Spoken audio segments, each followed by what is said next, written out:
Welcome back, everybody. Our final segment of the show. And John, I want to get your take on something, a story that was over on justthenews.com about this, almost seemingly historic numbers of folks who are resigning from Congress, more Republicans than Democrats. I think it's, 23 Republicans in the House, 16 Democrats in the House, and then 4 and 4 for Republicans and Democrats in the Senate. I think the Senate is likely still secure for Republicans, but on the House side, this makes things a little wonky heading into midterms. Yeah, listen, I don't think we're done. I think you could see 30, 35 Republicans ultimately hanging up before it is. I think you're going to see people frustrated because they can't appropriate more budget deficits, want to step out. I think some of the appropriators are frustrated.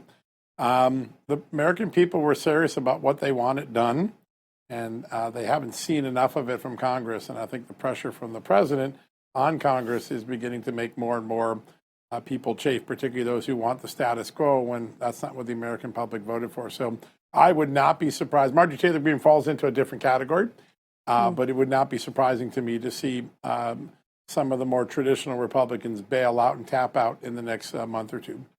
Yeah. All right. I want to hit on California and some really, really devastating Democrat policies. John, as you know, electricity and gas prices in that state are absolutely through the roof. And you've got a pipeline, the San Pablo Bay pipeline, that is risking shutting down, which would be absolutely devastating to the state. Meanwhile, earlier this month, Gavin Newsom scoots off to Brazil. People in his state are suffering, and yet he is still he is full bore ahead when it comes to green energy, even though you've got these major facilities in his state that could really alleviate the prices in that state. And he's not even worried about them getting close to shutting down. He's never been worried about the consumers in California and what comes out of their wallet.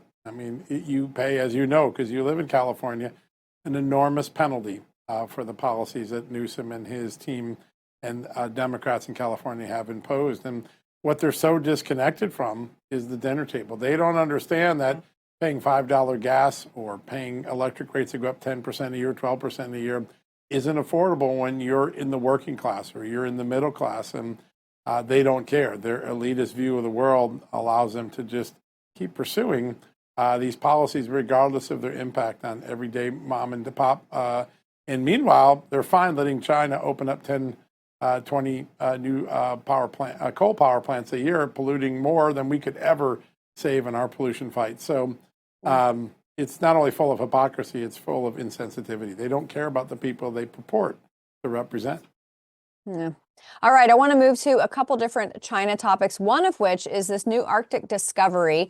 It is off the Seward Peninsula, off of Alaska. So this is U.S. territory. These are our resources, and it could deal a major, major blow to Chinese dominance when it comes to rare earth minerals. John, President Trump just had a conversation with President Xi Jinping, and I know that this was likely something they discussed. I'm sure they discussed tariffs, they discussed Taiwan and Ukraine, but maybe a little bit tense when it comes to rare minerals, because we know that's something that Xi Jinping has been using to kind of put his knee on the necks of other countries.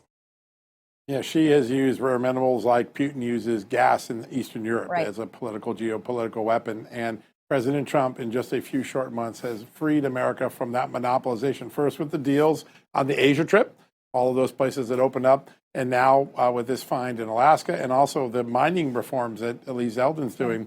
We're going to be able to mine rare earths on America before President Trump leaves office, something that wasn't thinkable during the Biden years. That is a national security issue. It isn't just an economic issue. And I think that that's why these big developments the last few months are so ground changing. And China is a little nervous right now. I think so, too, as they should be. John, before we go, the First Lady received the Christmas tree at the White House this morning, and she wore an adorable pair of plaid Manolos. Do you have any idea what that is? I have no idea. Sorry.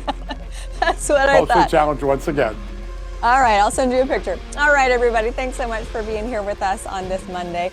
We will be back here at 6 p.m. Eastern tomorrow night. Have a great evening.